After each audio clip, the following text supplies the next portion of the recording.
अब देखो, एक पत्नी ये है जो अपने पति के लिए भागवत सुन रही हैं, सुनवा रही हैं, और एक पत्नी अब वो है जो हनीमून बहाने ले गई और अपने पति को मरवा दिया।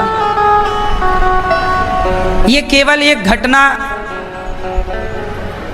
ये घटना ऐसी नहीं है कि वो लड़की ने अपने पति को मरवा दिया। ये कथा ये बताती है कि देखो उस आदमी की क्या गलती थी, उस मर्द की क्या गलती थी। उसने तो बेचारे अपनी पत्नी ने जो कहा कि वहाँ चलना है तो उसने मना नहीं किया, चलो तुम्हें घुमा के। उसने ही प्लान बनाया कि अपने को वहाँ घूमने चलना है। और सोचो कि वो महिला जिसने पति को मारने का प्लान बनाया, वो विवाह के पहले वहाँ जा चुकी थी और पूरा घूम के आ चुकी थी, देख के कि कहाँ कहाँ कैसे खड़ा करके कैसे धक्के मारना, कैसे मतलब मारने की पूरी प्लान। लव मैरिज करने वाले भाई बहनों जरूर ये वीडियो जरूर सुनिएगा। आप लोग अच्छा लगे तो चैनल को सब्सक्राइब जरूर कर लेना। कर चुकी थी और शादी के बाद अपने पति को ले गई। राजा नाम था उसके पति का, राजी नाम है, राजा रघुवंशी। ले गई और वो देखो अब उस पति की क्या गलती थी बेचारे की। पति ने तो भरोसा किया ना भाई, कौन पत्नी अपने पति को, कौन सोच सकता है कि पत्नी मरवा देगी हमें। यदि ये विश्वास समाप्त हो जाए तो पूरी प्रकृति हिल जाएगी। यदि ये विश्वास समाप्त हो जाए तो ये पृथ्वी में भूचाल आ जाएगा। अरे दूसरा कोई मार के चला जाए तो आश्चर्य नहीं, दुश्मन मारे, आतंकवादी मारे तो आश्चर्य नहीं। वो तो मारने ही आए हैं। अभी आतंकवादी आए और जात पूछ के हिंदू हो के नहीं, मार के चले गए। उनसे तो उम्मीद क्या कर सकते थे भाई, वो तो मारने ही आए थे, वो तो आतंकी थे। पर तुम तो अर्धांगिनी थी, साथ जीने मरने की कसम खाई और आपने शादी के महीने भर के भीतर अपने पति को अपने मौत के घाट उतार दिया, केवल इसलिए कि आपको कोई दूसरा लड़का पसंद है। तो जब पसंद ही था तो विवाह उसी से करती, फिर इसे बीच में बर्बाद करने की क्या जरूरत थी। उसकी तो जिंदगी खत्म, बेचारे को मार ही दिया। उसके माँ बाप के साथ क्या गुजर रही होगी, उस आदमी की क्या गलती थी। क्या विश्वास करना इतना बुरा है? फिर कौन किस पर भरोसा करेगा। मेरी माँ एक बात बताऊं, ये जो हाल आज देखने को मिल रहे हैं ना, इससे आप ये समझो कि इंसानियत खतरे में जा रही है। आप कितना भी विकास कर लो, लेकिन मानसिकता का तो विनाश ही हो रहा है। हाँ या ना? ये मानव जाति का सबसे बड़ा ह्रास है, पतन है। इससे बड़ा पतन इंसान का और क्या हो सकता है। जिस देश की नारियां अनसुईया होती हैं, जिस देश की नारियां सावित्री बनकर यमराज के मुंह से अपना पति वापस ले आती हैं, उस देश की नारियां अपने पति को मरवा डालती हैं। ये सुनने में कितना अजीब है, कितना भयंकर है। इसलिए मेरी माँ, आजकल का युग है कि शादी ब्याह करने के पहले अपनी बेटियों को, अपने बेटों को बहुत अच्छे से समझ लो, जान लो, परख लो। लड़की की माँ, उस माँ को भी नहीं पता था कि मेरी बेटी ऐसी है। कोई थोड़ी जानता है कि कोई कैसा है, व्यक्ति तो भरोसा करता है। इसलिए आप लोग अपने बच्चों को संस्कार दीजिए। यदि आज कोई रक्षा कर सकता है आपकी, आपके बच्चों की और इस देश की, तो रक्षा कौन कर सकता है। पुलिस रक्षा कर पाती तो राजा की रक्षा कर लेती, ना मरता। सेना रक्षा कर पाती तो कर लेती, ना मरता। यदि कोई रक्षा कर सकता है आपके परिवार की और आपके रिश्तों की, तो वो केवल एक है, संस्कार। बेटी को बढ़िया संस्कार दिए जाते तो ये खुरापात जन्म ही क्यों लेता खोपड़ी में? हाँ या ना? भाई सेना तो बॉर्डर की रक्षा के लिए है, पुलिस तो देश की व्यवस्था के लिए है, पर संस्कार घर के भीतर की व्यवस्थाओं में काम करता है। इसलिए आज की जो जनरेशन है, आज के जो बच्चे हैं, वो हरकत ये इसलिए कर रहे हैं क्योंकि संस्कारहीन है। अब बताओ संस्कार क्या है? सबसे बड़ा संस्कार क्या है? चरित्र का संस्कार ही श्रेष्ठ संस्कार है। आजकल की कुछ लड़कियां, कुछ लड़के क्या हो रहे हैं? चरित्रहीन हो रहे हैं। अब चरित्रहीन हो गए। वो लड़की का किसी और लड़के से चक्कर था, अब उसको करनी पड़ी शादी किसी और लड़के से। तो कहावत कहते ना, दिल लगा गदही से तो परी किस काम की। जबकि वो लड़का देखने में कितना सुंदर था जिसको मार दिया, और वो जिसके संग उसका चक्कर था वो कितना घटिया दिख रहा है। ऐसे ही हाल वो ड्रम वाले केस में भी था कि अपने सुंदर पति को मारकर ड्रम में पैक कर दिया और एक घोचू लाल के संग भाग गई। आजकल ये लड़कियों की पसंद क्या हो रही है? इन्हें घोचू ही पसंद आ रहे हैं।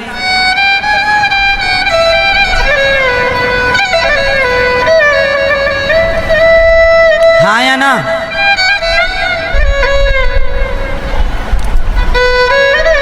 कमी किसकी है बताओ? थोड़ा संस्कार होता चरित्र का कि नहीं, मुझे विवाह के पहले किसी लड़के के साथ नहीं रहना।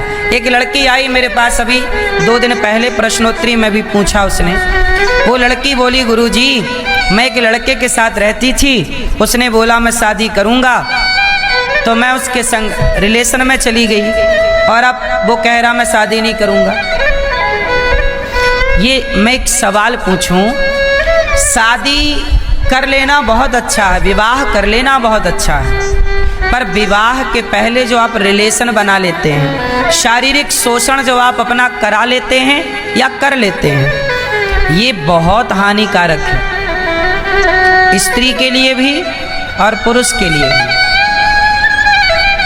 बोलो हाँ। इसलिए कहता हूं कि शादी विवाह के पहले तक तो ब्रह्मचारी ही रहना चाहिए। पहले की यही परंपरा थी। अब आज के लड़के होशियार हैं, शादी हुई नहीं पहले ही उनका मन भटकने लग जाता है और वो अपना शारीरिक पूर्ति करने लग जाते हैं। उन्हें पता नहीं है लेकिन उसके दुष्परिणाम क्या है। एक दूसरी बहन आई, उसने कहा गुरुजी हमारी बहन है, उसने विवाह किया और विवाह करने के बाद, बहुत ध्यान से सुनना, ये बात आपके काम आएगी भविष्य में। एक लड़की ने विवाह किया, विवाह के कुछ दिनों बाद पता चला कि उसके पति को एड्स की बीमारी है, एड्स है। तो डॉक्टरों को दिखाया, भाई ये कैसे हुआ? तब उस डॉक्टर ने बताया कि इस आदमी का बहुत सारी स्त्रियों से चक्कर था, तो ये एड्स हो गया। अब आज के लड़के लड़कियां जो लिव इन में रह रहे हैं, क्या है ये लिव इन ही एक प्रकार का एड्स है। ये लिव इन अपने आप में क्या है? एड्स है। ये अपने आप में एक बीमारी है, ये लिव इन है या नहीं? कोई भी लड़की शादी के पहले पराये पुरुष के बारे में ना सोचे, और कोई भी लड़का ऐसे संस्कार दो आप कि आपकी बेटी विवाह के पहले सोचे ही ना पराये के बारे में, और लड़का भी पराये नारी के बारे में विवाह के पहले सोचे ही ना, तो फिर देखो कोई संबंध, कोई रिश्ता कभी टूट ही नहीं सकता। गलतियां ये हो गई कि आपने अपनी जड़ों को काट दिया। सनातन की जड़ क्या है? बोलो।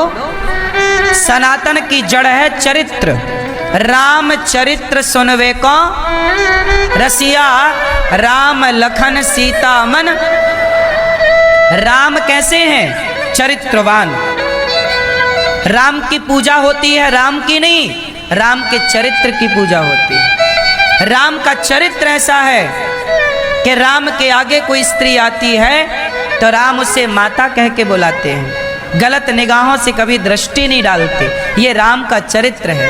माँ बाप ने जो कह दिया स्वीकार कर लिया। ये चरित्र इस देश का रहा है।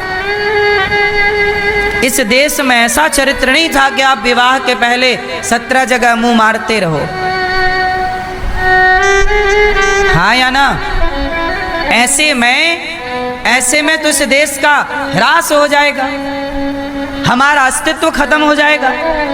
हमारा अस्तित्व किसकी वजह से है? हम सनातनियों का अस्तित्व ही संस्कारों की वजह से। हम दुनिया में आज खड़े हैं तो टेक्नोलॉजी के बल पर नहीं, केवल अपने संस्कारों और अपने विचारों के बल पर। ऐसा विचार जिस विचार को दुनिया फॉलो करती है, वसुधैव कुटुंबकम, इस विचार को दुनिया फॉलो करती है। वसुधैव, बोलो वसुधैव कुटुंबकम, मतलब पूरा विश्व हमारा परिवार है। इस विचारधारा को पूरी दुनिया स्वीकार करती है। गीता को, गीता के ज्ञान को पूरी दुनिया स्वीकार करती है। भारत के संस्कार सारी दुनिया में सराहे जाते हैं, पूजे जाते हैं। आज विदेशों की महिलाएं साड़ी पहनने लग गईं, मंडप गढ़ने लग गया। जो जानते नहीं कि मंडप क्या होता, तेल चढ़ता, हल्दी चढ़ने लग गई। भारतीय विधि विधान से विदेशों में विवाह चालू हो गए और भारत में विदेशों के हिसाब से ब्याह चालू हो गए। मतलब हम विदेशी महिलाएं मांग भरने लग गईं।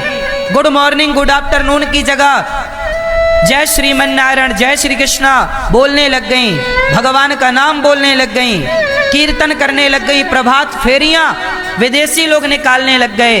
और तुम 10 बजे तक सोकर नहीं उठते। ह्रास हो जाएगा। पूरी दुनिया में 52 देश हैं, 52 से ज्यादा कंट्री हैं जो मुस्लिम कंट्री है।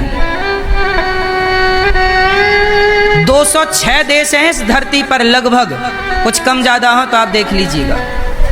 मैंने जब जीके पढ़ा तब 206 थे, अब कुछ घट बढ़ गए हो तो आप जानो। 206 देशों में एक भी देश ऐसा नहीं है जो हिंदू राष्ट्र हो। अभी मैं एक जगह गया तो मैंने वहां देखा कि वहां छोटे छोटे बच्चे खेल रहे थे। सारे बच्चे मुसलमानों के थे। कोई बच्चा 8 साल का था, कोई 10 साल का था, कोई 12 साल का, कोई 15। छोटे छोटे बच्चे कॉलोनी के, वहाँ मुस्लिम बाहुल्य क्षेत्र था तो एक खेत पर सारे बच्चे खेल रहे थे। 5 साल का बच्चा भी वहाँ था और 8 साल का और 12 साल का। मैंने देखा कि लगभग वहाँ पर 30-40 बच्चे थे। मैंने दूर से देखा, वो सारे बच्चों के सिर पर टोपी थी, जबकि बच्चे कोई 5 साल का था, कोई 10 साल का, कोई 15 साल का। सारे बच्चों के सिर पर टोपी थी। बोलो हाँ।